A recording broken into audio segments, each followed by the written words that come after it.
வணக்கம். மாலை முரசு செய்திகளை விரிவாக பார்ப்பதற்கு முன் தலைப்புச் செய்திகளை பார்க்கலாம். சட்டவிரோத பணப்பரிமாற்ற வழக்கில் முன்னாள் அமைச்சர் செந்தில் பாலாஜிக்கு நிபந்தனை ஜாமீன் வழங்கியது உச்சநீதிமன்றம்.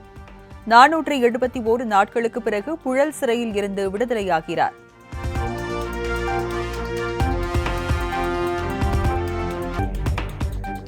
செந்தில் பாலாஜி வெளிநாடு செல்லக்கூடாது என்ற நிபந்தனையுடன் உச்சநீதிமன்றம் ஜாமீன்.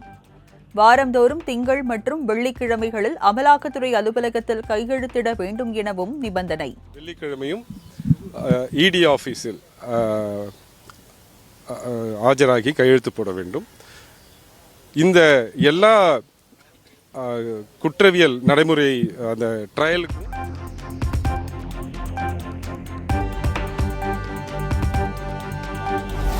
செந்தில் பாலாஜி மீண்டும் அமைச்சராக சட்டப்பூர்வமாக எந்த தடையும் இல்லை.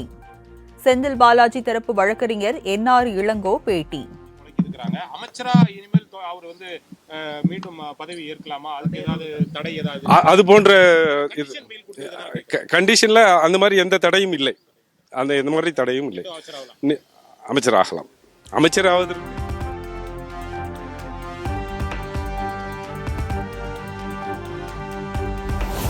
உரம் பெற்றவராய் வெளியில் வரும் செந்தில் பாலாஜியை வருக வருக என வரவேற்பதாக முதலமைச்சர் மு.க.ஸ்டாலின் எக்ஸ் தளத்தில் பதிவு. எமர்ஜென்சி காலத்தில் கூட இவ்வளவு நாட்கள் சிறை வாழ்க்கை கிடையாது என கருத்து.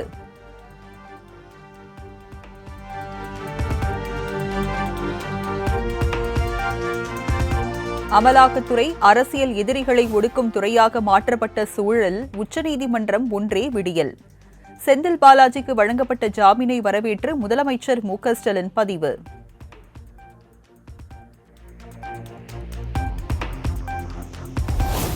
நாட்டுக்காக தியாகம் செய்து சிறை சென்றது போல் செந்தில் பாலாஜியை முதலமைச்சர் சித்தரிப்பதாக தமிழிசை குற்றச்சாட்டு. எதிர்க்கட்சியில் இருக்கும் பொழுது துரோகி, தன் கட்சிக்கு வந்தவுடன் தியாகியா எனவும் கேள்வி.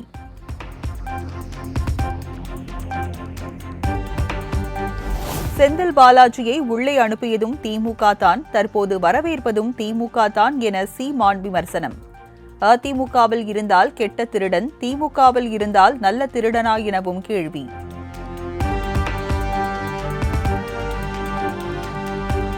செந்தில் பாலாஜிக்கு மீண்டும் அமைச்சர் பதவி வழங்குவது தொடர்பாக முதலமைச்சர் தான் முடிவெடுப்பார். புதுக்கோட்டையில் சட்டத்துறை அமைச்சர் ரகுபதி பேட்டி.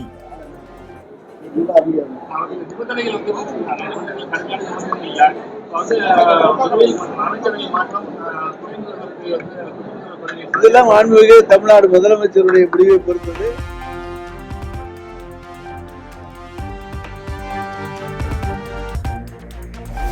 மத்திய அரசை நோக்கி கை காட்டாமல் தமிழக அரசு மதுவிலக்கை நடைமுறைப்படுத்த வேண்டும். பாமக நிறுவனர் ராமதாஸ் வலியுறுத்தல். நடைமுறைப்படுத்த வேண்டும். மாறாக மத்திய அரசு மதுவிலக்கு கொள்கையை வகுக்க வேண்டும். தேசிய அளவில் மதுவிலக்கை கொண்டு வர வேண்டும் என்பது.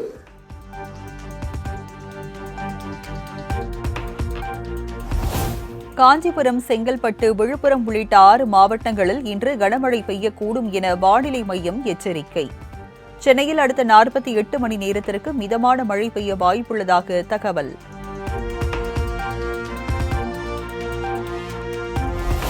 கோவை, தேனி, திண்டுக்கல், திருச்சி, மதுரை உள்ளிட்ட 19 மாவட்டங்களில் நாளை மறுநாள் கனமழைக்கு வாய்ப்பு. சென்னை வானிலை ஆய்வு மையம் எச்சரிக்கை. கோயில்களை பராமரிக்காமல் வசூல் ராஜா MBBS வேலையை மட்டும் செய்கிறது இந்து சமய அறநிலையத்துறை. ராமேஸ்வரம் கோயிலில் குருக்கள் காலி பணியிடங்களை நிரப்பக் கோரிய வழக்கில் உயர்நீதிமன்ற மதுரை கிளை காட்டம்.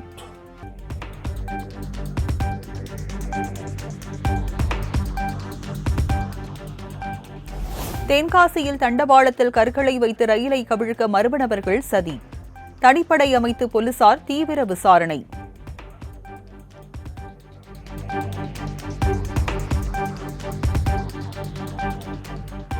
GSTயில் உள்ள தவறுகளை மத்திய அரசு வேகமாக சரி செய்ய வேண்டும்.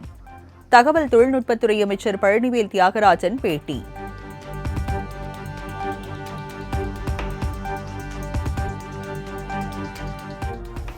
குத்தகை ரத்து விவகாரம் தொடர்பாக சென்னை ரேஸ் கிளப் நிர்வாகத்துடன் பேச்சுவார்த்தை நடத்தி வருவதாக தமிழக அரசு தகவல்.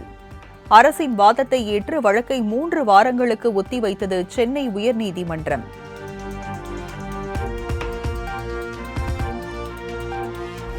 தொழில்துறை அமைச்சர் TRB ராஜாவின் அறிக்கை பித்தளையில் தங்கம் முலாம் பூசப்பட்டது போல உள்ளது. சட்டமன்ற எதிர்க்கட்சி துணைத் தலைவர் RB உதயகுமார் விமர்சனம்.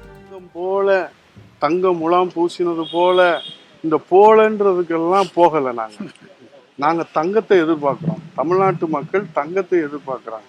நீங்கள் பித்தளையை கொடுத்துட்டு இது தங்கம் போல இருக்குதுல்ல, கவுரிங்க கொடுத்துட்டு இது தங்கம் போல இருக்குதுல்ல பேசுறது எவ்வளவு.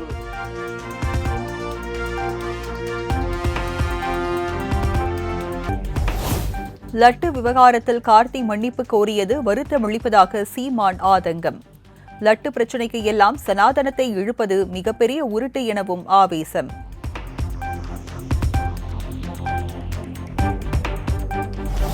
சேலம் நீதிமன்றத்தில் ஆஜராக வந்த பிரபல ரவுடி ஜானை மற்றொரு வழக்கில் குண்டுகட்டாக தூக்கி சென்ற போலீஸ்.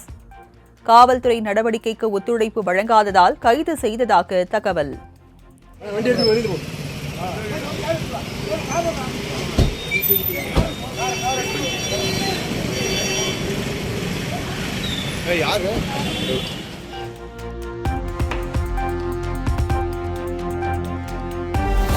செங்கோட்டையில் 2 ATM இயந்திரங்களை உடைத்து கொள்ளை முயற்சி.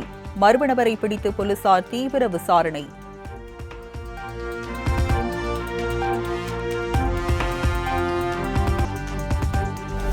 திருப்பதி ஏழுமலையான் கோவில் லட்டு பிரசாதங்களுக்கு கலப்பட நெய் சப்ளை செய்த விவகாரம். திண்டுக்கல் AR டைரி நிறுவனம் மீது தேவஸ்தானம் அதிகாரிகள் புகாரின் பேரில் 10 பிரிவுகளின் கீழ் வழக்கு பதிவு.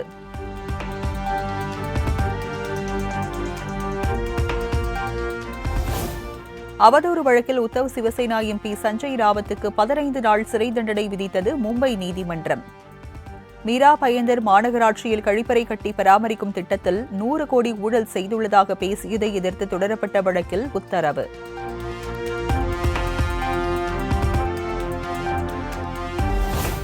புதுச்சேரியில் மக்களவை எதிர்க்கட்சித் தலைவர் ராகுல் காந்தியை கண்டித்து பாஜக OBC அணியினர் போராட்டம். இடஒதுக்கீடு தொடர்பாக ராகுல் பேசியதற்கு எதிர்ப்பு தெரிவித்தும் பதவி விலக வேண்டும் எனவும் வலியுறுத்தல்.